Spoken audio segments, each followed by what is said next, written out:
Hey, hi. I'm so happy to be back with you for another edition of Sunday Club Online. I was thinking about all of the games that we would be playing if we were together. I do miss being together, but I'm so trying to make the best of the time that we're having. A game that I used to love to play with youth group kids is called Airplane Crash. It sounds very dramatic. But what we would do, and you can do this at home, is everyone in the group would pick a slip out of a hat or a box.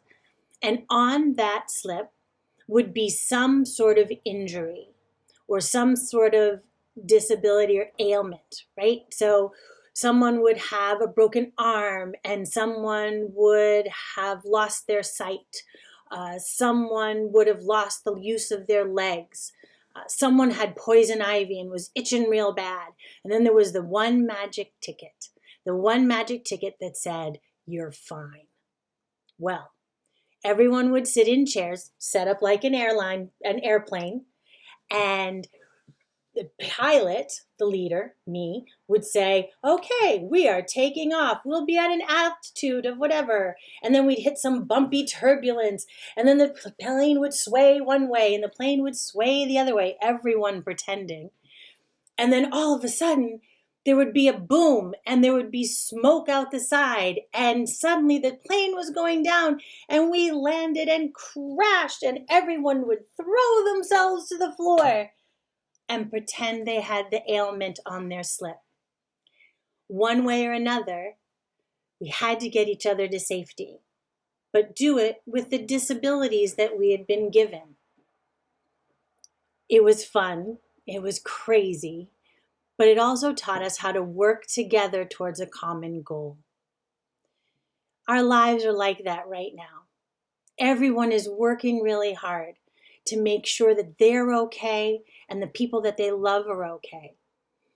But I think it's really important for us to remember that somewhere in our lives, we're all given that magic slip, the one that says that you're okay. There are people who are worse off. And sometimes we have to use a little creative thinking to be able to help those who aren't as blessed as we are, who don't have all the same advantages that we have. We are blessed beyond our own imagination, certainly beyond the imaginations of our parents.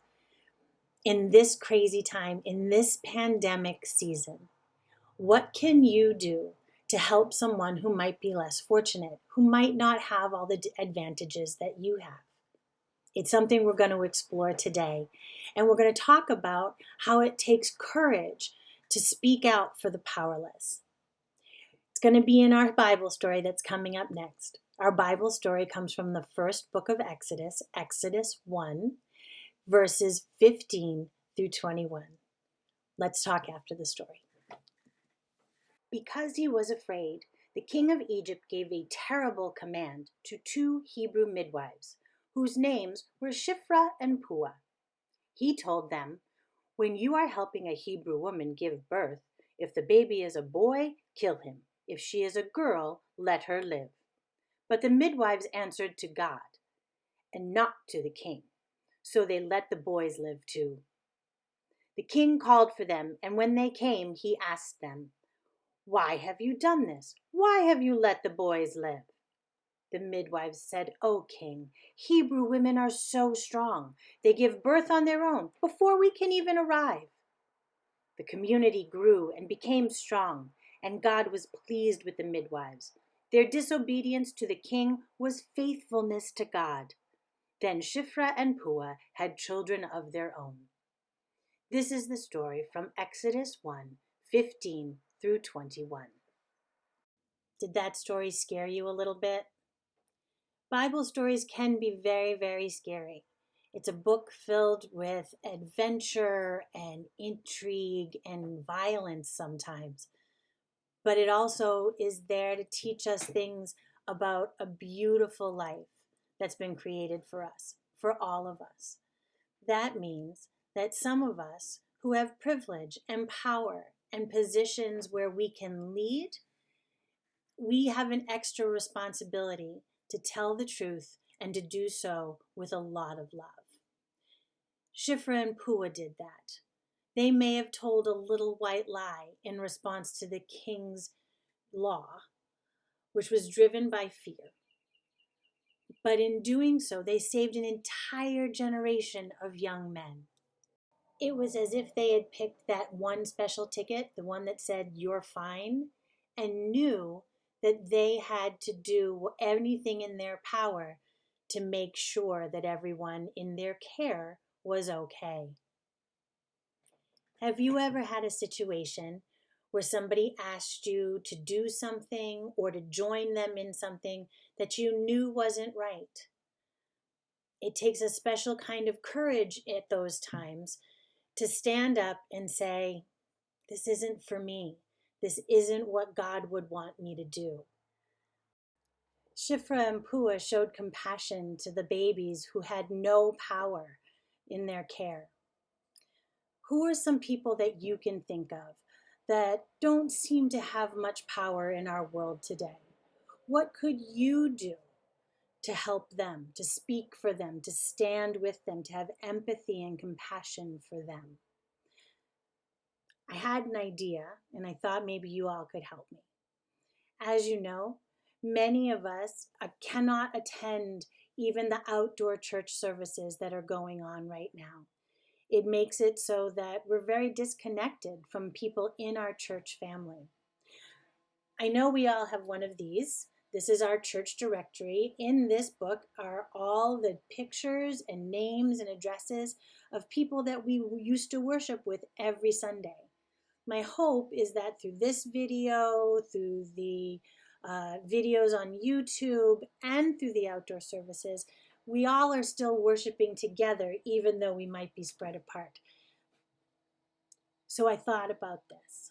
What if we, as a Sunday club, made cards and sent them to those who we know can't be involved in physical worship with our church family? Those would be people who are immunocompromised. That's a tough word, right? But you hear it. Those are people who, because of medical conditions, can't take the risk, even with social distancing and a mask, cannot take the risk to be in a crowd of people right now. There are people who have a hard time mobility-wise. It'd be tough for them to walk on the asphalt of the outdoor parking lot. These are people, when we talk about being a church family, who are our most vulnerable, the ones who need the most care. Those of you who are strong and young and able and creative could make cards for them, find their address here in the directory, and send them a card, knowing that they're part of your prayer time. You can either send it to them directly, or if you'd like, send it to me, and I can make sure it gets to the right people. It's a way, just like Shiphrah and Puah did, to stand with those in our care, those that we care about, those who are powerless, and let us use our power to show them the love of God. I hope you have a great week, and I look forward to seeing you back here again. So for now, will you join me in prayer? Dear God, thank you for the story of Shiphrah and Puah, and for their courage and compassion as they help the babies who are powerless and in danger. Help us to be brave like them, helping others who can't help themselves. We ask for all of this in the name of your precious Son. Amen. Make it a great week. Use your power for someone who doesn't have it, and I'll look forward to seeing you soon.